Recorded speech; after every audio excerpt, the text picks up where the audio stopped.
Si duit berapa ke? Bisa aku kabulkan. Cincin. Tih. Ya ta. Puting manggung ya, pakai rilan anyar. Sugan men dari kakak. Kemarin si Salam dan nyerok lauk, nyerok kenur, pegat lagi nama. Ukuran tilok mah, aye ta. Lu kedel lauk, tebenang. Boleh man, rilana mah anyar. Gula.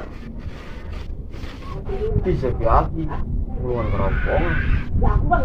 Yang coba duit mana? Tegieu mah aing modar yang sorangan ayeuna nyan gawean rese. Man, boleh teman juarana. Ieu na rilana bagus. Merek naon eta? Merek si Marno. Mahal si Marno mah. Marno anak Mang Uki lain. Mang Ipit. Oh, Mang Ipit. Bisa yang beres-beres mancing ke puting. Ya ngilu sih. Ada duit terus ya. Eueuh. Enggak selalu.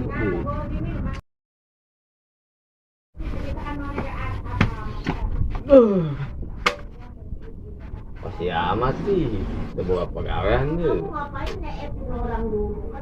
Gandeng balik teh ngobrol. Iya, cincin dulu. Milik memang tetap mana ya. Gua yang jual ke dengar.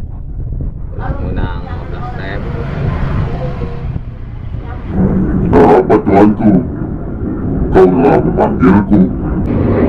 Milik gua itu. Siapa kamu? Aku adalah penghuni cincin yang kau pegang. Tapi kamu gak kelihatan. Enggaklah, bangsa jin. Kalau aku menampakkan diri, pasti kamu akan takut. Bener juga ya. Aku ingin membuktikan nih, aku lagi balangsak nih, nggak punya duit. Kira-kira kamu bisa nggak nolongin aku? Ngasih duit berapa ke? Bisa aku kabulkan. Enak, udah merah buktikan nih. Ngasih duit, cincin. Tih, ya ta. Beneran dia, duit aja. Oke lah, terima kasih cincin. Kapan-kapan kalau aku perlu, aku minta bantuan.